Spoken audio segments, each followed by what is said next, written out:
Hello everyone, welcome to an episode of Exploring the Arts Around Us. I'm Monica Merrell, a Peters Township resident and a lover of art in all its forms. I thought it might be interesting to showcase and promote some of the local organizations that create and celebrate art in our area. In this series of programs, I'll share some insights about the different forms of art that are available, and perhaps you will be inspired to investigate the possibilities. Let's start with, today we'll talk about dance as an arts form, a bit about the history of dance and of ballet in particular, and we'll visit with two guests from the Pennsylvania Ballet Conservatory located here in Peters Township. Let's start with some history first. Dance has been an important part of ritual, celebration, and ceremony since the very beginning of early human civilization. But unlike other art forms, tracing the history has been difficult because there's few tangible artifacts to demonstrate its existence. Our best documentation comes from cave drawings, prehistoric drawings found on the walls of caves.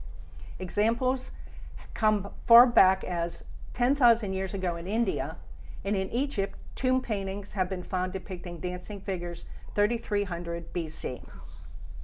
Now, we're talking about ballet, and when we're discussing the history of ballet, we jump ahead several thousand years to the Italian Renaissance courts of the 15th and 16th century. Aristocratic money, kings and the wealthy, were responsible for the initial development of what's called court ballet. That was created for their own entertainment, to while away the dark evenings.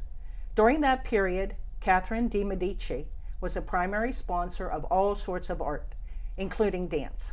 In 1573, she commissioned the Ballet des Polonaises as entertainment for the Polish ambassadors who came to visit the court in Paris. That was recognized as the first formal court ballet ever.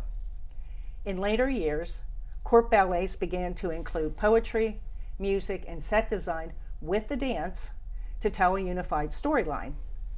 In the subsequent centuries, these productions were formalized as professional troupes performed operatic and theatrical ballets. Now let's meet my guests today. Patty Erker, who is a co-owner of the Pennsylvania Ballet Conservatory, and Romel Frometa, who is our senior faculty. Welcome, thank you for coming along and visiting with us. Hopefully it'll be an interesting show for you.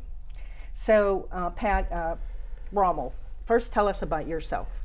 You came here 10 years ago? 10 years ago. So give us some background. Okay, so before I came here, I danced in Cuba for 7 years as a professional dancer in the National Ballet of Cuba. And then I decided to open my horizons, and then I decided to go to Europe. And then I performed there as a guest artist for like 4 years and a half. Which countries in Europe? So I was living in Spain, but I was performing. I had the opportunity to dance in London, in Portugal, in Denmark. Wow. So I had the opportunity to dance with Tamara Rojo. She's a very famous dancer. She's now the director of the English National Ballet and probably future director here in San Francisco Ballet. Nice. And then I performed too as a guest artist too with the Royal Danish Ballet. That was a great experience too. And after that, I decided to explore the world a little bit more, and then came here to the States. And then 10 years ago, I get here, and then I get a job in Cincinnati Ballet, and then Ballet Med in Columbus, Ohio. Okay. So, and then after 20-something years, I decided to retire, and then become a full-time teacher. And I'm here at Pennsylvania Ballet Conservatory. So how long have you been with the Pennsylvania Ballet I only Conservatory? been this season with them, so Okay. it's not even a year yet. Cool, cool. So when did you first start learning ballet yourself? Well, I started when I was 10 years old, back in 1992. Okay. So I was a little kid. I coming from a family that my parents, they were dancers. Oh, okay. So I grew up in that world, a magic world. So as a little kid going backstage, and see all these props and the lights and the performers and all that magic happening. So I fall in love with. And then I decided, okay, I want to be a dancer, and then inspired from my parents. And then it's a funny story because my dad, it was the one encouraged me more than my mom. So it's funny because here it's kind of hard to find male dancers. I was going to ask that. Yes, you're not in the majority. Yeah, exactly. So my dad was very encouraging me, like, you should do it. I think you can do very well. And my mom was more, caring about me, how difficult this career is. And she was like, you sure? I don't know, think about it. So she was very conscious about that. What sounded like it was really a lot of inspiration and support from them. They support me a lot. That's very important in this career. A lot of support, dedication. That's very important. Was it primarily ballet that you did, or did you do other forms of dance? We explored a little bit of everything, but I was focused on classical ballet. Nice. But we trained in folklore, contemporary. We took classes of tango sometimes. So we explored a little bit the culture. of everything. You have to exactly. celebrate the culture. Yeah. That's cool. So let's talk with Patty a little bit. So you work with the Pennsylvania Ballet Conservatory. Patty, you're one of the owners. I am. Would you talk a little bit? You have some partners, and talk a little bit about the company and why you picked Peters. So we opened Pennsylvania Ballet Conservatory back in 2018. Okay. My two partners are Vanessa Haidar, who couldn't be with us today, and then Diane Damon. I actually met them the year before. Vanessa was my daughter's teacher at the time. Okay. And she brought a lot of enthusiasm, she brought a lot of technique, but it was just very nurturing how she taught the kids. So at the time, when they started talking about possibly opening up their own school, I jumped on board. I thought it was a great idea. I thought it was a great idea to have it in our own backyard, since we were all Peters Township people. I had never danced before, ever, but my daughter had a love of ballet, and through her, it was just amazing, like the strength, the discipline, just the poise, everything that came along with it, that I just thought it would be a great idea to offer it to more people, and so we opened the school. So what level of students do you teach? I noticed it's pretty broad range. What age ranges? So it starts at 3. Oh, wow. So they come in as little babies, and they're cute as can be in their little tutus. And we go up through, the traditional program goes through high school, but then we also offer adult classes, which for them it's a great way to come in and keep in shape. And but yeah, so it's the broad range, that whole age group. So how many instructors do you have, and what's the usual ratio of instructor to student? So currently we have about 7 instructors, and the ratio would be probably about 1 to 15 with the older girls. The littles, we usually have a teacher and a helper, so that ratio is a little bit less, probably more 1 to 5, because they need a little bit more attention and guidance. But very few times does it go above 15.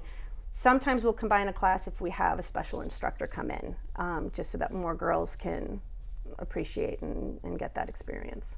So the current classes that you have at the conservatory, which conservatory, for those of you watching, is a formal word to describe a school of art, especially dance. So I see on the website it's all ages. How many students do you have enrolled now, and what sort of classes do you have? Is it intermediate? What are the levels called? So we have about 150 kids, dancers, and it goes from, there are different levels, and we have a primary, like the little babies that come in, and then it starts, and it follows slightly like school levels, so it's like level 1, level 2, and you progress, and then we get to our high school program that is geared a little bit more towards girls who are serious about wanting to dance. So I think, like, I don't know, as far as types of dance, the primary thing is classical ballet, but they're rounded out with contemporary. We have character dancing, flamenco. Of course. Yeah, I think that's Yeah, that's about what we do. Yes. Yeah. So Romel, you're a senior faculty member. So do you teach all age levels, or what do you focus on? I'm focused on the higher levels, so level 6, 7, and 8. Okay. So and then we work in technique and like one-on-one work on variations and. So by different that things. point, they probably know most of the basics, and then you're helping them refine. Exactly. Exactly. Okay, cool. So do you think, as far as ballet, you said they're 3 years old. Is that the best age to start, or can you jump in at other ages? You can jump in anytime. Never is too late to learn. Yeah. Well, you said you were 10. Yeah, I was 10, but you can start wherever you want. I have friends, they start dancing when they were 13, 14, 16. And then there are professional dancers right now, so never is too late to start. We have a couple girls who have come in later, and it's just really about how much you want to put into it, and then you can gain traction and catch up. It looks like it's very difficult. To me, it looks very difficult, physically demanding. Is it a difficult? It is. Dance You to require a lot of discipline, require a lot of dedication. Usually when other kids were, going to a pool, going to parties and going to parks and stuff, I was sorry, I can't have rehearsal. So you had to make those decisions or I want to do this or I want to dance. And then it's like any other sports. The thing is, the difference is like instead of we doing sports, we are doing art. But the discipline is the same. Diet, sleeping, rest, training, all that is basically the same. We are high level athletes. Yeah. That's an interesting way to describe it, because you might not normally think of that, but it is. It's a very disciplined. It's a sport. It is a sport. It's a. Yeah, we get injured. That's the worst can happen to any in this world, the dance world, and we explore almost everything about the same like a sport, like any soccer player, football player. Yeah. You know, the injuries, up and downs. All Do the you things. Do you have any athletes who have joined the program to get Oh yes, more flexibility? we do. We had some figure skaters, some divers. We had some cheerleaders. So to try to No get football some players flexibility. like Lynn Swan? No, I know there is some universities that have that program, so they have a ballet teacher. They can help them to reach their flexibility, and because I think it's becoming more important, be strong, but at the same time flexible. Right. So you can have more reach of movement. Absolutely. Yeah. Well, Patty, maybe you should call the football coach and see if you could Well, collaborate. Right? I There you mean, go. why not? Why not? Why not? So let's talk a little bit about the process. In doing some research for the program, I was reading about ballet, and I read that the very first time that dance steps were documented was back around 1680. Now, King Louis XIV, who we probably all know is a little fancy, had a dance instructor, Beauchamp, who he actually asked him to specifically draw the dance steps and put it with the music so he could learn better. And that was the first documented time. And it was the first time they say they codified or recorded the 5 primary dance steps in ballet. Yeah, we have the positions like first, second, third, fourth, fifth, and sixth. So usually I would do it with my hands. So first position, imagine my hands are my feet. So you put first position, second position, third position is slightly cross, and then fourth position a little bit open, and then fifth totally cross position, and then the sixth position is totally parallel. Got it. And then we had the same with the arms, first, fifth, second, and then we have many arabesque.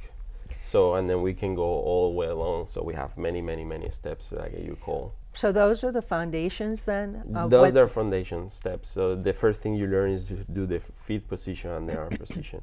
And then from there you start doing tendus, and then very close to the ground, and then you level your leg, and then higher. Got it. So really, that probably is a lot of repetition in the beginning. It is. Do the kids get bored with that? So yes, I mean, so you have to keep it interesting, right? So Right. and he can probably talk to, because yes, if you're just standing there Putting your yes. feet, putting your feet, yes, putting your feet. Yes. So it's made interesting by music. It's made interesting by the teachers. But yes, it's. But if you go back to the sports analogy, it's kind of like that's the drill part. Like before you play football, you're running up and down, running up and down. Perfect it's not example. the fun part. Yeah. So there's bar work, and that's the foundation, and then you get to do the fun stuff of dancing and partnering and all Yeah, I of have that a stuff. funny story about it. So, because I grew up in the world, Sure. So I go like, yeah, I want to be a performer. I want to dance. So when my dad put me in school and my mom, and then I started doing ballet class, I go like, this is not what I expected. And then I get really bored about like, oh no, I don't like this, that. Is it no, but you need to do this, and then you will understand, you know, what you can do with your body later, and then how you can be free on stage and do whatever you want.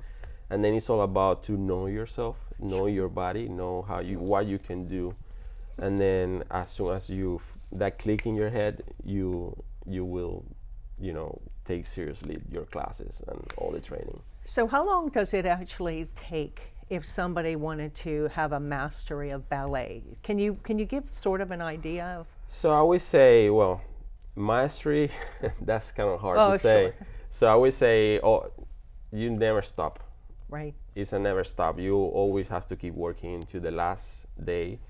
And then I think if you think you are a mastery, so that day you need to stop doing whatever you do.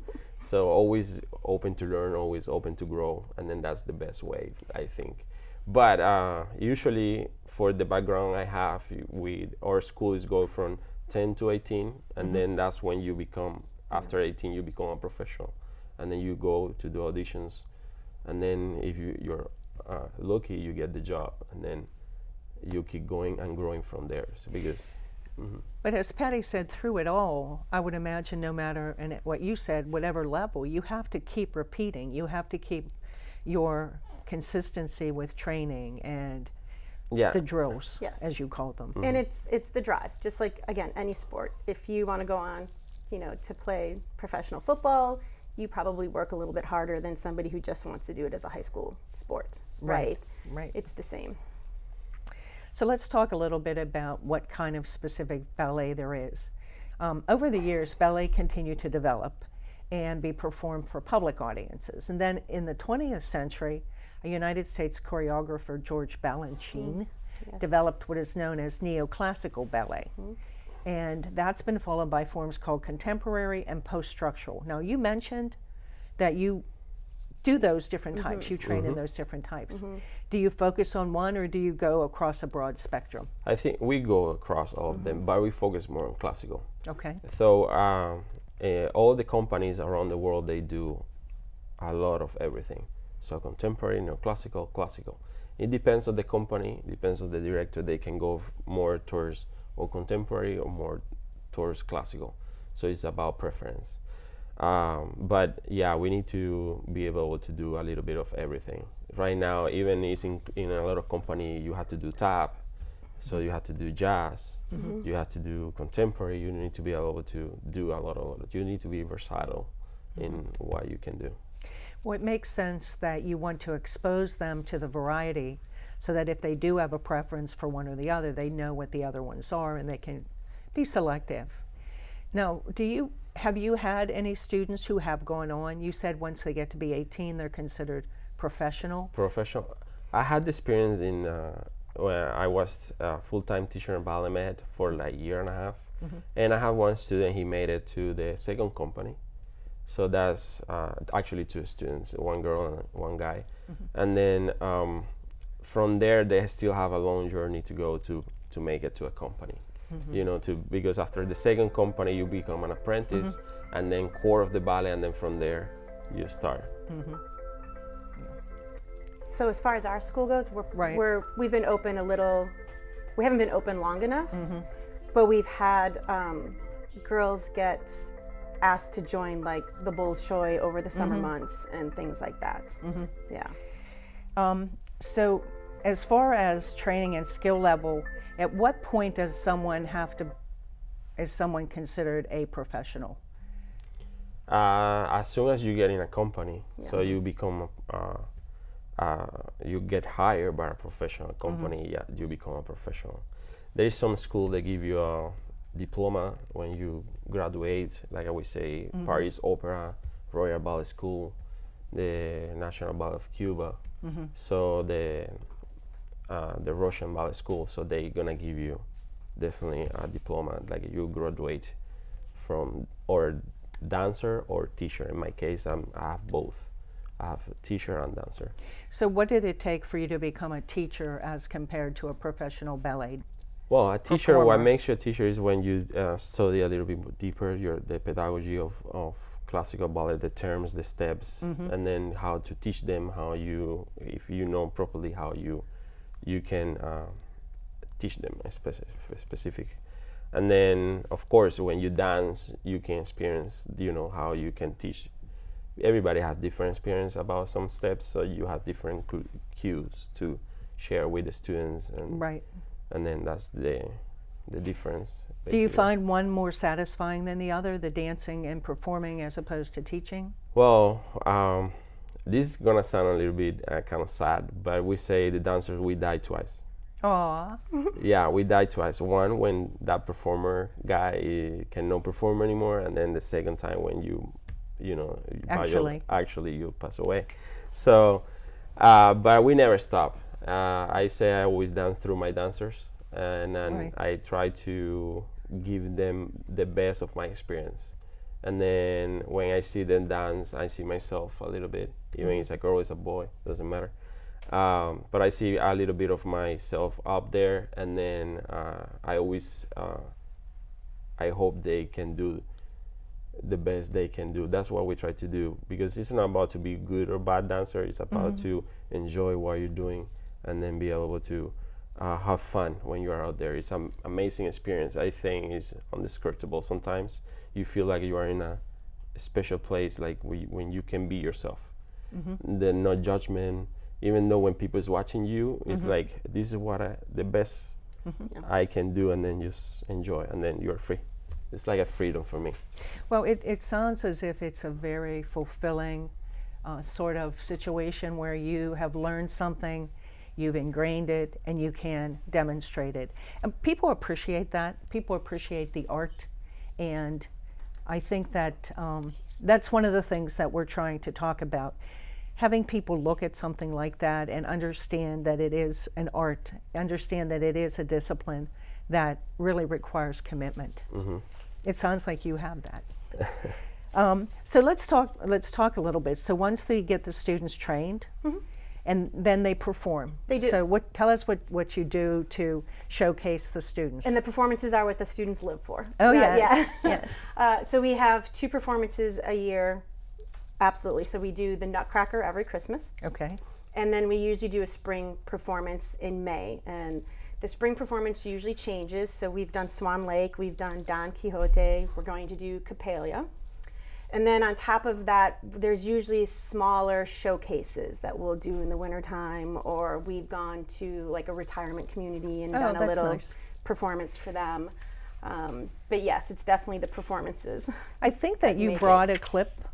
We brought a clip. Yeah, I think it's of Nutcracker. I think it's Waltz of the Hour, or Waltz of the Flowers is the clip. We'll see whether or not we can bring that up. Yeah.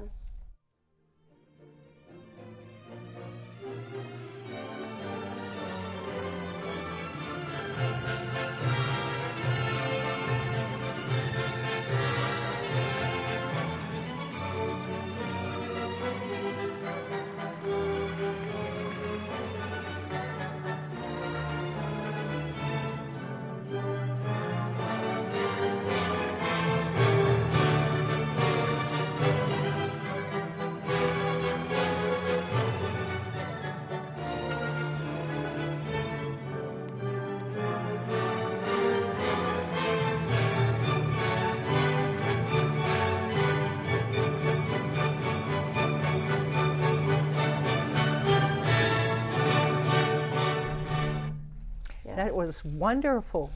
So where was that performed? So I couldn't tell if that was at Baldwin High School, or we did do the Palace Theater In Greensboro. in Greensburg. So I couldn't tell which one that was, but yeah. That's wonderful. The Nutcracker is always a very, very big production. I would imagine that if anybody, I mean, I'm not sure how many people run out to see a ballet, but if they've seen one, that's probably the one they've seen. Yep. And, the holiday tradition and all that. That was Yes. wonderful. So, do you have anything coming up in the near future, performance-wise? It is. We're doing Capalia, our spring show, and it's going to be at Baldwin High School because we're waiting to get into the Peters Theater. And it's May 20th and 21st, I believe. Okay. There's 2 matinees, and tickets will go on sale on our website. So if anybody is interested. And I think they're going to put up a graphic of that so people can see what the details are for that.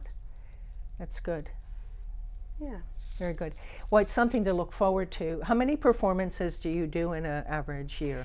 So normally Nutcracker, we do about 3 performances of Nutcracker, and then we'll do 2 of the spring show.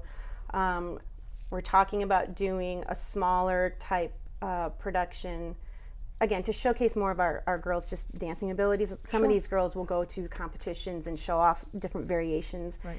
So we usually try to give them an opportunity to showcase what they're working on during the year. Well, you mentioned that there was one of the other owners, Vanessa Hadar, isn't able to be here. She was in Philadelphia recently at a competition. Yes. Is that what that was? Tell us a little bit about Youth America what Grand, that involves. Yeah, so Youth America Grand Prix, YAGP is one of the larger competitions, particularly for ballet students.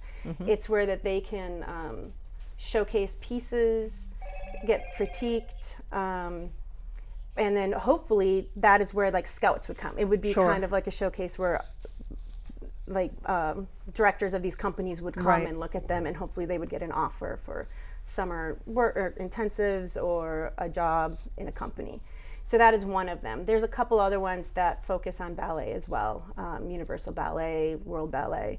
So we always have a group of girls, especially in the high school program, who go to these in hopes that they'll be scouted.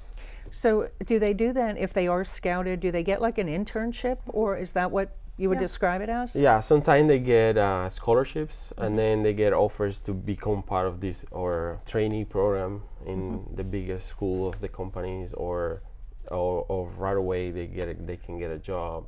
Sometimes depending on the age, where you are, so they can offer these kind of things. Or some make programs, a full scholarship, half a scholarship. That Depends, sounds but that sounds wonderful. At least they put their names out there. Sure. And then people start seeing them as an artist. So that's very important. That's a big opportunity. Thank you so much. Let's take a few minutes of a break, and then we'll be back with some more information about the Pennsylvania Ballet Conservatory. Thank you very much. Come back and join us for a few more minutes.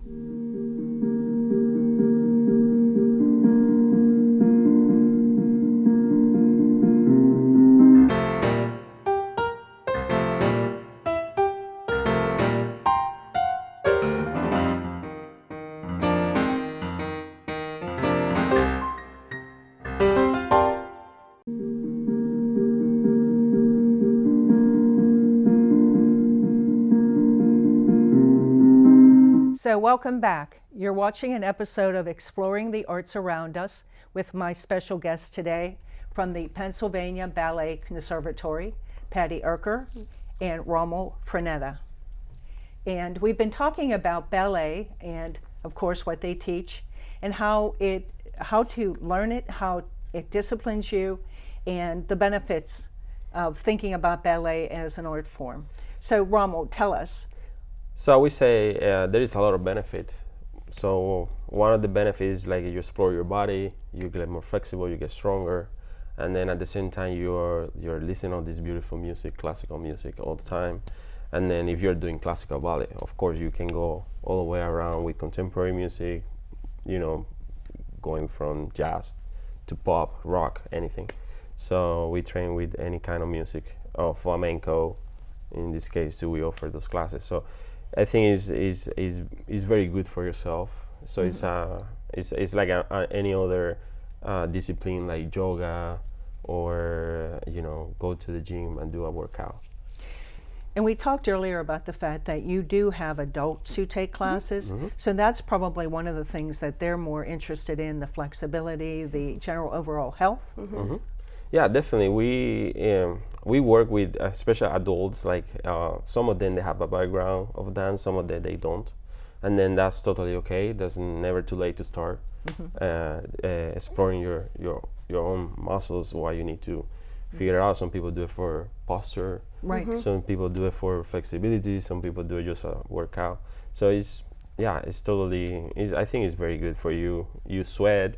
You keep yourself active. Sure. You know. It's another form of exercise. Exactly. And there are so many different things that people do, and ballet is just another option for people to explore.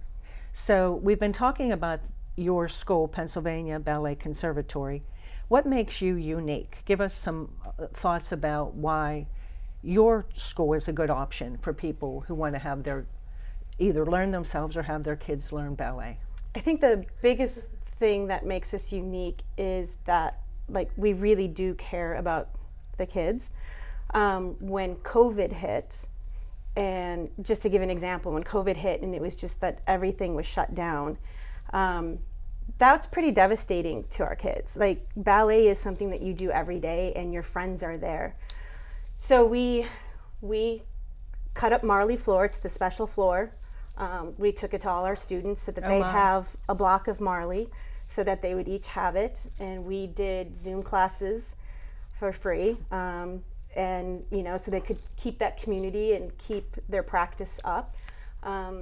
When we were allowed to slightly open, the girls and the boys showed up with masks and they danced with masks on. And so we scoured looking for a venue that would let us do the Nutcracker during COVID. I think we were one of the only schools who continued, and we partnered with Greensburg Theater, and they were fantastic with it. Like, we had to take over the whole theater in order to social distance. There was not one, audience member in there, but the girls were up in the stands and over here so that everybody could be socially distanced. We performed with a mask on, and it was amazing. And we reached a global audience. It was crazy who we reached, because like you said earlier, Nutcracker is a foundation in a lot of people's holiday. Absolutely. And people went online. Where can we find an online Nutcracker? And they stumbled upon us. Nice. So we had audiences in Japan. We had audiences in the Ukraine, and we broke all sorts of online records for the theater. So again, I think it's like, it really is about the kids. Like, this is what they do. This is what they love. The performances is like the end product and what they're proud of. And we try to foster that, and we do things in the community, community days. I mentioned that we go to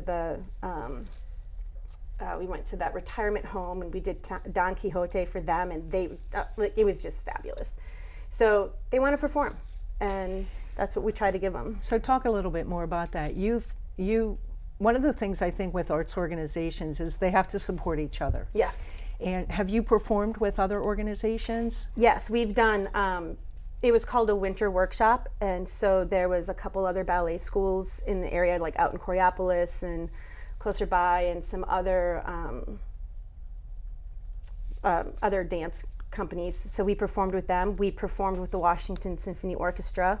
That was beautiful. Yeah, so yes, like any opportunity we could do that, because I think you're right. You have to support each other. There's audiences out there for everybody, and I think crossing like that also opens people to new venues and new, hopefully to ballet. Right.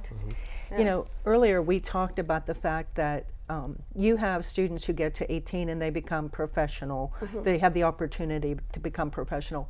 And you were talking about COVID and how devastating for the younger kids, but for that level of student who was ready to embark on more of a career, they couldn't. So they couldn't.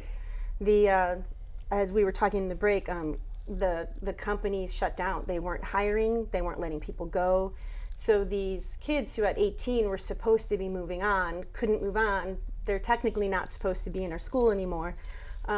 So we extended our program for them. We kept them coming so that they could continue working on their art form until the companies opened up again.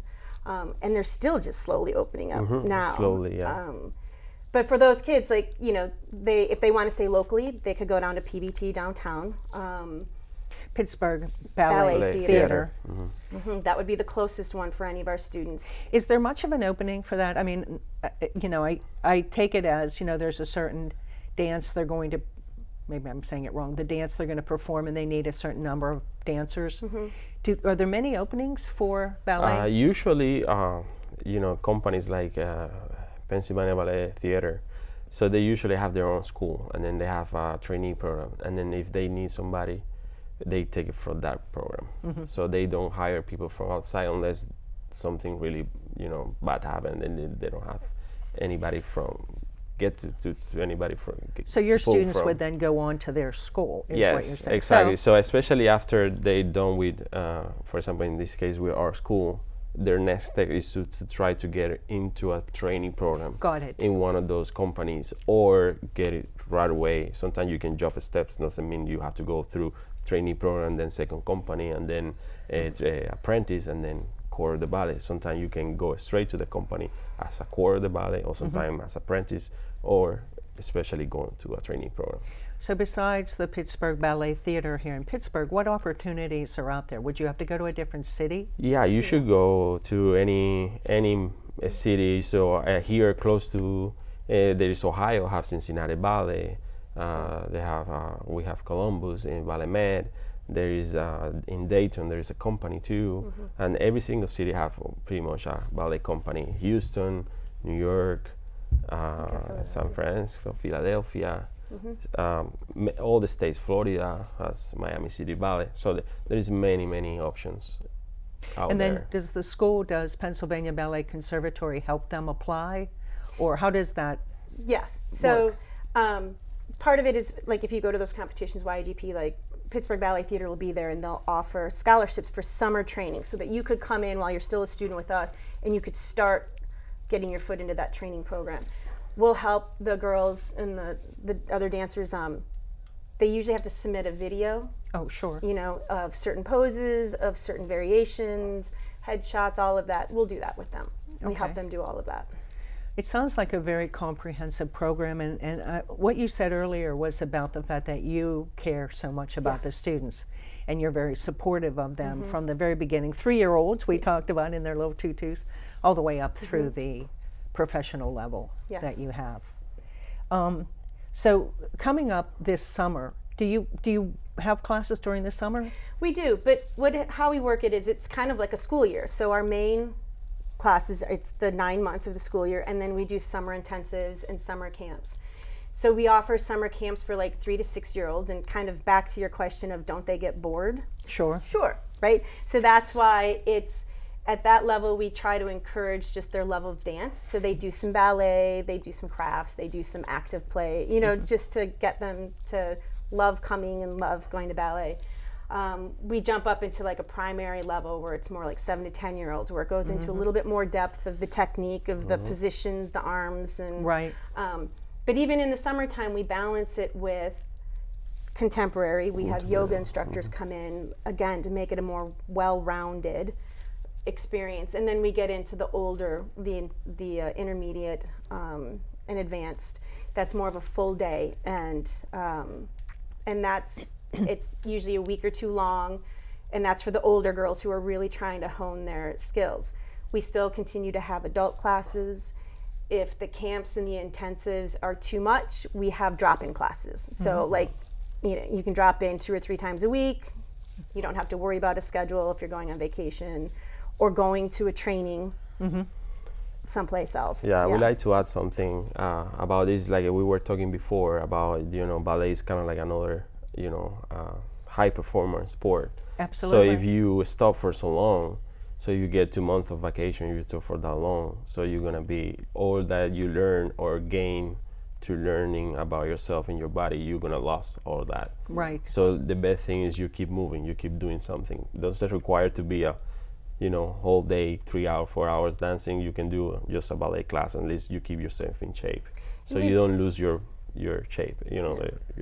And we bring in guest teachers. We try to bring in professional dancers to come in and teach, especially during the summer months. Well, that's how you found this. That's young- how we found him. Yes. He came in and was a summer teacher for us. And that makes it a bit more exciting too, because these, our students follow these dancers on Instagram. So then when they get to finally meet them, it's a big deal. Yeah. Well, maybe someday, maybe someday one of your students will make it big and come back and become a teacher. Wouldn't that be great? That would be fabulous. Wouldn't it be great? Awesome. Yeah. That would be fabulous. Now, Patty, are you a dancer? No. No. I got my love of ballet through my daughter.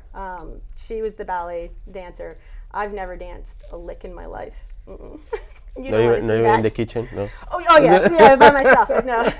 Yeah. Well, so you don't have to do it to enjoy it. No. And I have taken the adult class, and it's a workout, and I would highly recommend it. Yeah. There you go. So see, there you go. You can think about that as another alternative to yoga or any of those other high intensity workout sessions. So we've been talking about the Pennsylvania Ballet Conservatory as part of our Exploring the Arts Around Us series. Thank you for coming on as my guest.